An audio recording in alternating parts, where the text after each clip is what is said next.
योगेश सामंतने फडणवीसांबाबत केलेले वादग्रस्त वक्तव्य प्रकरणी आता भाजप आमदारांकडून रोहित पवारांवर गंभीर आरोप करण्यात आले।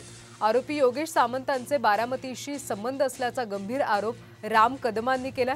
आरोपी योगेश सामंतांचे बारामतीशी संबंध असल्याचं आशिष शेलार देखील म्हणाले। दरम्यान तालिका अध्यक्षांकडून चौकशीचे आदेश देण्याबाबत वडेट्टीवार म्हणाले। याचं नाव आहे योगेश सावंत। माननीय विरोधी पक्षनेते, आपल्यालाही चीड येईल, याचे सगळे संबंध कुठून आहेत?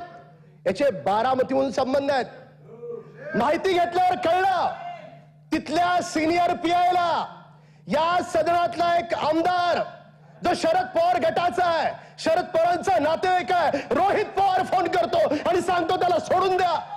काय संबंध आहे? काय संबंध आहे रोहित पवारचा? योगेश सावंत स्वतः म्हणतो मी राष्ट्रवादी काँग्रेसचा शरदचंद्र गटाचा पदाधिकारी आहे, आयटी सेलचा। तो सापडला त्याच्यानंतर ज्या सदस्याचं नाव त्यांनी शरदचंद्र पवार गटाचा म्हटलंय, शरद पवारांचं नाव नाही घेतलं, त्यांच्या पक्षाचं नाव घेतलंय।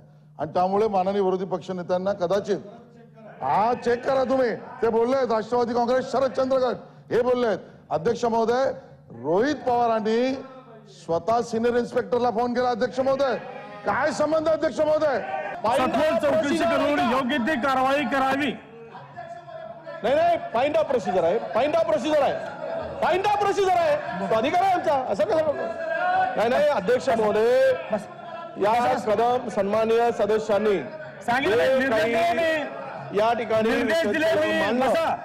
हे कुणाही संदर्भात असे शब्द कोणत्याही नेत्यांच्या कुठल्याही समाजाच्या संदर्भात असं वक्तव्य करणं याला कोणीही मान्य करणार नाही, कोणीही पाठिंबा घालणार नाही।